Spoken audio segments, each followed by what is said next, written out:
Hello, everybody. Thank you for having me here and staying to the end. We have all done something stupid without using our brains before. I'm no exception. I remember a time when my girlfriend asked me whether she was looking good, and I hesitated. That's already bad enough.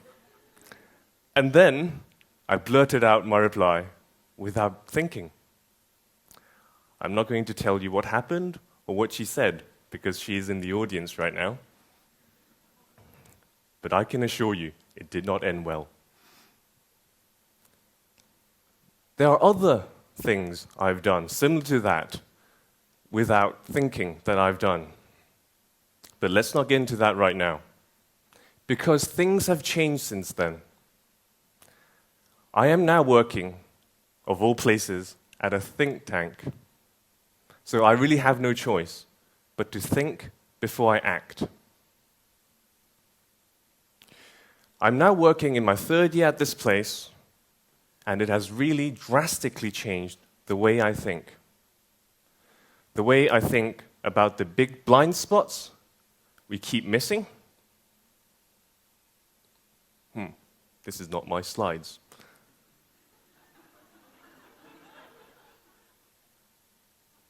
These are definitely not my slides. Let me try going backwards. No, that's still him. Okay, let me go backwards.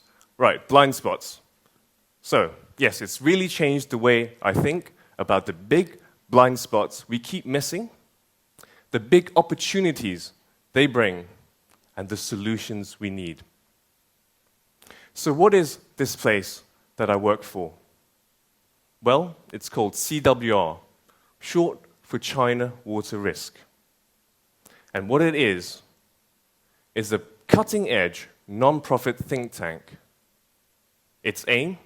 To embed water and climate risks into business and investment decisions.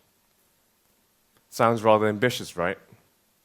Well, 9 years ago, water risks first appeared in the World Economic Forum's top 5 global risks. And every year since 2010, it has remained in the top 5. However, bankers and investors were still skeptical. So what we had to do was highlight this big blind spot to them. Now, we're working together with some of them to map and assess their water risks. Before I joined CWR, I didn't know anything about any of this either, even after doing a degree in geography. But now I do, and so today, I hope to help you navigate this blind spot and other blind spots, inspire you to be part of the solution, and guide you to new careers in a new future. So, water. Before, I used to see water as the stuff that comes out of the tap, Watson's bottled water, the swimming pool. But now, I see water everywhere. It's in this shirt I'm wearing, the washing, the dyeing, even the water required to grow the cotton in the t-shirt. It's in the steak I ate last night. Did you know that 1 8-ounce steak takes 17 bathtubs of water to produce? And it's not just me. Even governments are not thinking enough about water. Just look at Cape Town in 2017. That was the first time in global history that a city has come so close to running out of water. And Cape Town may not be alone. In the next 10 years, 6 major cities in India are projected to suffer from acute water scarcity. Even a developed country like England could be running short on water in the next 25 years. Yeah, that is so far away, but how about here in Hong Kong? Most of us in this room are probably too young to remember, but there was a time in Hong Kong when water was actually rationed. That was in the 60s. Now things have changed. We all know we get our water now from the Dongjiang River. And every year, supply is guaranteed by China. But does this mean that we don't have to think about it at all, especially with climate change looming? Surely it is time to get on top of these challenges so we don't run out of water. But the truth is, Hong Kong is one of the highest water-consuming cities in the world. Every day, on average, you and I use about 220 liters of water, when in reality, we only need a third of that, 75 liters. What's worse, water prices have not increased since 1996. They've been frozen for 23 years. For those of us paying the water bills, that's great, right? But what this means is that without proper funding, Hong Kong's water management is getting worse and worse. We have to get on top of these water challenges. Otherwise, we could well run out of water, especially given climate change. After all, in Chinese, water is synonymous with money, and we can always do with more of that. So, water is a top 5 global risk, but it is not alone. As you can see up there, climate change is another big risk, and we are not thinking enough about it either. Wildfires in California, floods in India, consecutive super typhoons here in Hong Kong. We are now facing a new climate reality, but at the same time, we're sleepwalking into catastrophe.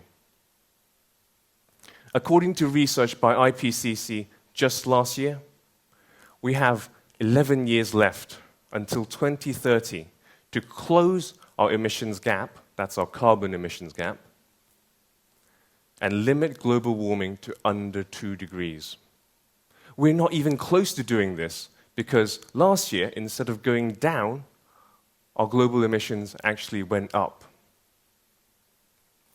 The stark truth is, we're fast approaching a tipping point in our climate. It may be 2030, it may be 2031, it may be 2035. But beyond this point, our climate goes into a positive feedback loop that may not be reversible. If we don't do anything differently and we stay on our current path, we're looking at a 3 to 5 degree warmer world by the end of the century. And it could be worse. This is all rather shocking stuff, right? But I wouldn't have known about this if I didn't regularly tune in to the BBC or The Guardian. Why? Because over there, every couple of days, they have a top news story on the climate or the environment. But then I look at local newspapers, and there is nothing.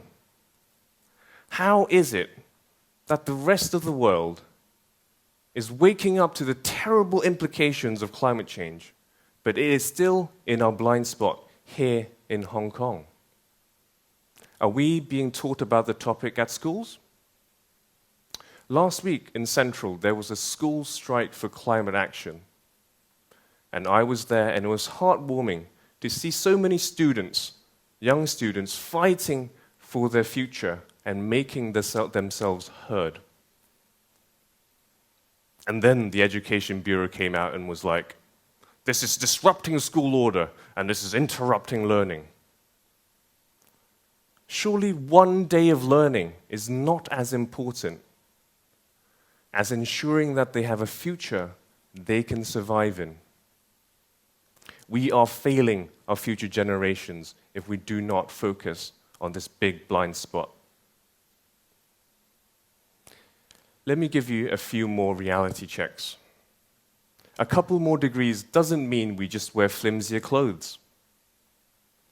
Staying below 1.5 degrees means that we will still have 10 to 30% of our coral reefs and 64% of our Himalayan glaciers left by the end of the century. If we don't do anything differently and we stay on our current path, none of our coral reefs will be left by then, and only a third of our glaciers. By the way, these are the glaciers that feed water to 16 countries in Asia. So, water and climate risks are big blind spots. But with big blind spots come big opportunities. New industries are sprouting up to tackle water and climate risks. And you and I can be part of that. We can be first movers. But beware, even the solutions could have blind spots and may shoot ourselves in the foot. Let me share a couple of them with you now. One on water and one on climate. A big idea that has been touted to solve global water scarcity is desalination. This is not a particularly good photo of it, but I couldn't find one of a good desal plant. But anyway, what desalination is basically converting seawater into fresh water by taking out all the salt. We have it here in Hong Kong as well. The first ever desal plant is being built in Tseung Kwan O right now.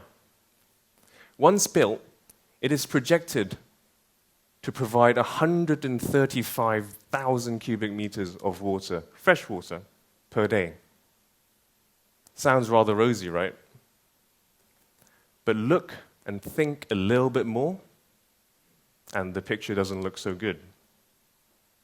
For one, desal uses a lot of energy. Desalinating just 1 cubic meter of water takes 4 kilowatt hours of energy, whereas just reclaiming and reusing water takes just 1 kilowatt hour. Using all this extra energy means more carbon emissions and accelerated climate change, which in turn impacts our water. So basically then what we have is a vicious cycle that backfires into our own face. Also, how about all the salt that gets taken out?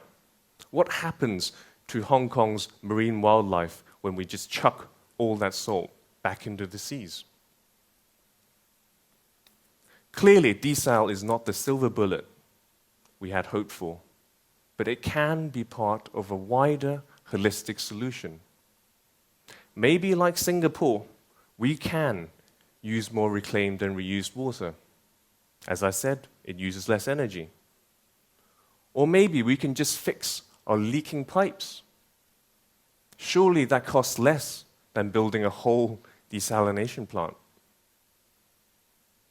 Moving swiftly on, another solution that has a blind spot is renewable energy.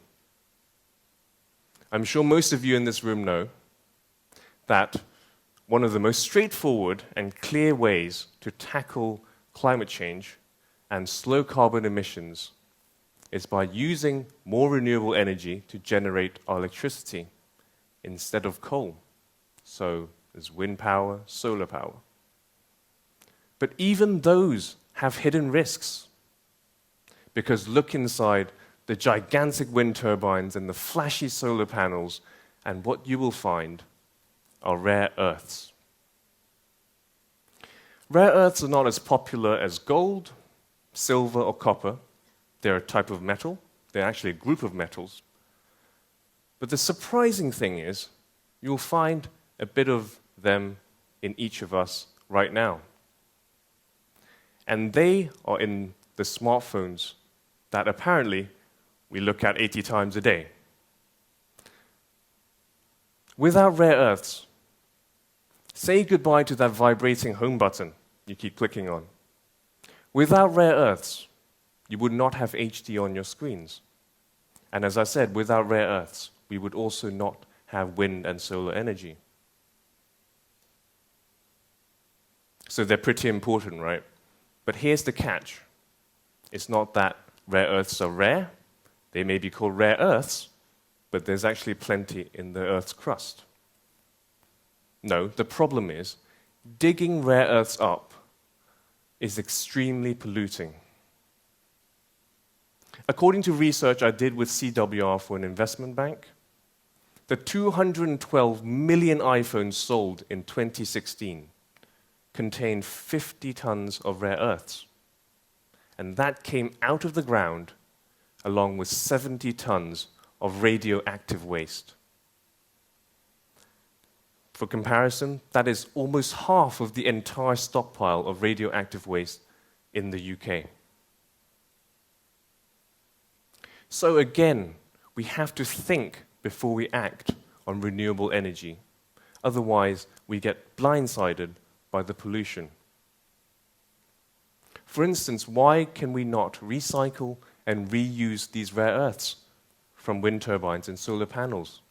How about the rare earths in our phones and devices? There may only be a little bit of them in each phone, but globally, the recyclable amount is huge.